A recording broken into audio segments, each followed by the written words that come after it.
வணக்கம் நண்பர்களே, முக்கியமான டாபிக்கை இந்த பதிவில் பார்க்க போகிறோம். என்ன டாபிக் அப்படின்னா, மத்திய அமைச்சர் தர்மேந்திர பிரதான் இருக்கார் பார்த்தீங்களா, புதிய கல்விக் கொள்கையில் தமிழ்நாடு சேர்ற வரைக்கும், அதை அக்செப்ட் பண்ணுற வரைக்கும் நிதி ரிலீஸ் செய்யப்படாது அப்படின்னு சொல்லியிருந்தாரு.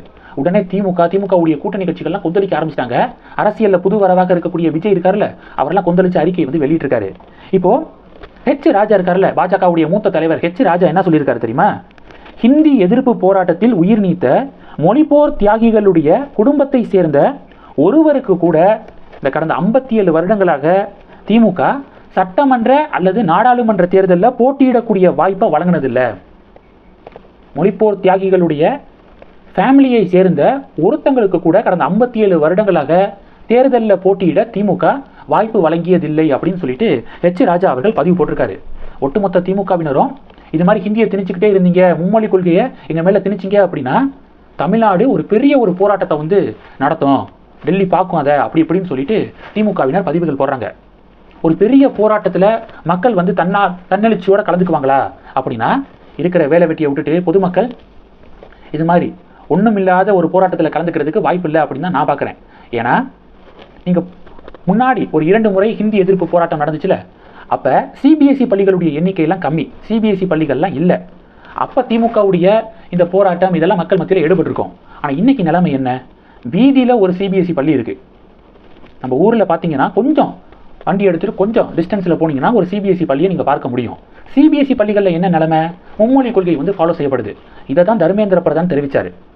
தமிழகத்திலேயே சிபிஎஸ்சி பள்ளிகளில் மும்மொழி கொள்கை இருக்குது, கேந்திரிய வித்யாலயா பள்ளிகளில் மும்மொழி கொள்கை இருக்குது, 3 லாங்குவேஜ் ஃபார்முலா இருக்குது. அங்கே இருக்கும்போது ஏன் அரசு பள்ளிகளில் இருக்கக்கூடாதா அப்படின்னு சொல்லிட்டு தர்மேந்திர பிரதான் தமிழக பாஜக மாநில தலைவர் கேள்வி கேட்டிருந்தார்ல. திமுகவுடைய முதலமைச்சர்லேருந்து ஆரம்பித்து மந்திரிகள் வரைக்கும் அவங்களுடைய குழந்தைகள் பேர குழந்தைகள்லாம் படிக்கக்கூடிய பள்ளிகளில் 3 லாங்குவேஜ் ஃபார்முலா இருக்குது, ஏன் எங்களுடைய சாமானிய பொதுமக்களுடைய குழந்தைகள் படிக்கக்கூடிய பள்ளிகளில் இருக்கக்கூடாதா அப்படின்னு அண்ணாமலை கேள்வி கேட்டிருந்தாரு. விஜய் கொந்தளிச்சார்ல, அதுக்கு பாஜக என்ன ரியாக்ட் பண்ணுறாங்க அப்படின்னா, உங்களுடைய படங்களில் மட்டும் நீங்கள் மும்மொழி கொள்கையை ஃபாலோ பண்ணலாம், தமிழில் மட்டும்தான் படத்தை ரிலீஸ் பண்ணுவேன் அப்படின்னு நீங்கள் சொன்னீங்களா, எந்தெந்த லாங்குவேஜ்லாம் படத்தை ரிலீஸ் பண்ண முடியுமோ எல்லா லாங்குவேஜ்லையும் படத்தை ரிலீஸ் பண்ணுறீங்க, ஏன்? இதுக்காக. அப்போது உங்களுடைய படத்தை மட்டும் மும்மொழி கொள்கையை நீங்கள் ஃபாலோ பண்ணலாம், ஆனால் ஏழை வீட்டு குழந்தைகள் எக்ஸ்ட்ரா ஒரு லாங்குவேஜ் கற்றுக்கணும் அப்படின்னு சொன்னால் நீங்கள் மத்திய அரசாங்கம் ஹிந்தியை திணிக்க பார்க்குது அப்படி இப்படின்னு சொல்லிட்டு கொந்தளிப்பீங்களா அப்படின்னு தமிழிசை சவுந்தரராஜன் அவர்கள் கேள்வி எழுப்பியிருக்காங்க. அடுத்து இன்னொரு விஷயம் என்ன அப்படின்னா, பாஜக கேட்குறாங்க, விஜய் இப்படி பேசுகிறாருல, விஜயுடைய குழந்தைகள் எந்த ஸ்கூலில் படித்தாங்க? விஜயுடைய பையன் பார்த்தீங்கன்னா அமெரிக்கன் இன்டர்நேஷ்னல் ஸ்கூல் படிச்சிருக்காரு. அடுத்து காலேஜெலாம் பார்த்தீங்கன்னா ஃபாரினில் படிச்சிருக்காரு. எங்கே? கனடாவில், டொரண்டோ கனடாவில் படிச்சிருக்காரு. அப்போ உங்கள் வீட்டு பிள்ளைங்களை மட்டும் அமெரிக்கன் இன்டர்நேஷ்னல் ஸ்கூலில் சேர்த்து நீங்கள் 3 லாங்குவேஜ் ஃபார்முலாலாம் படிக்க வைக்கலாம். சாமானிய மக்களுடைய குழந்தைகள் 3 மொழிகள் கற்றுக்கணும் அப்படின்னு நினச்சா அதை எதுக்காக தடுக்கிறீங்க அப்படின்னு ஒட்டுமொத்தமாக கேள்விகள் கேட்கப்படுது. ஏன் சென்னை மாநகராட்சி பள்ளிகள் பார்த்தீங்கன்னா சில மாதங்களுக்கு முன்பாக MOU சைன் பண்ணாங்க. சென்னை மாநகர பள்ளிகளில் ஃப்ரெஞ்சு ஸ்டூடெண்ட்ஸுக்கு கற்றுக் கொடுக்க சென்னை கார்பரேஷன் MOUலாம் சைன் பண்ணியிருக்காங்க. அப்போ ஃப்ரெஞ்சு கற்றுக்கலாம், 3வதாக ஒரு இந்திய மொழியை கற்றுக்கக்கூடாதா அப்படின்னு சொல்லிட்டு கேள்விகள் கேட்கப்படுது.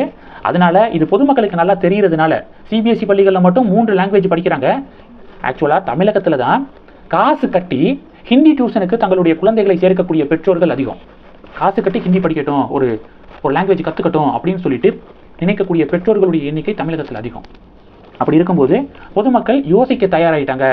ஏன் சிபிஎஸ்சி ஸ்கூலில் இருக்குது, 3 மொழிகள் படிக்கிறாங்க, ஏன் அரசு பள்ளிகளில் கொண்டு வந்தால் ஃப்ரீயாக என்னுடைய புள்ள படிச்சுட்டு போகட்டும் அப்படின்னு சொல்லிட்டு பொதுமக்கள் இப்போ நினைக்க ஆரம்பிக்கிறாங்க அப்படிங்கிறத பார்க்குறோம்.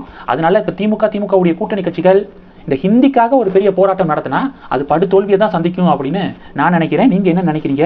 மறக்காமல் கமெண்ட் பண்ணுங்கள். இதில் பள்ளி கல்வித்துறை அமைச்சர் அன்பில் மகேஷ் பொய்யாமொழி அவர்களுடைய பையன் பார்த்தீங்கன்னா ஃப்ரெஞ்சு படிக்கிறாரு, ஃப்ரெஞ்சை படமாக எடுத்து படிக்கிறாரு, தமிழை படிக்கலை அப்படின்னு சொல்லிட்டு கூட பாஜக வீடியோவை ஷேர் பண்ணுறாங்க. இந்த டாப்பிக்கை பற்றி உங்களுடைய பார்வைகளை மறக்காமல் கமெண்ட் பண்ணுங்கள். தொடர்ந்து கணக்கில் இருங்க, அடுத்தடுத்து நிறைய பதிவுகளை பார்க்கலாம். நம்ம சேனலுக்கு சப்போர்ட் பண்ணணும் அப்படின்னு ஆசைப்பட்டீங்கன்னா நான் பேசக்கூடிய வீடியோக்கு கீழே நன்றி அப்படிங்கிற ஆப்ஷன் இருக்குது, அதை கிளிக் பண்ணி உங்களால் முடிந்த தொகையை சேனல் வளர்ச்சிக்காக கொடுத்து உதவி செய்யலாம். இல்லை ஜாயின் பட்டனை கிளிக் பண்ணி நம்ம சேனலுக்கு மெம்பராக ஆகலாம். நன்றி. ஜெய் ஹிந்த்.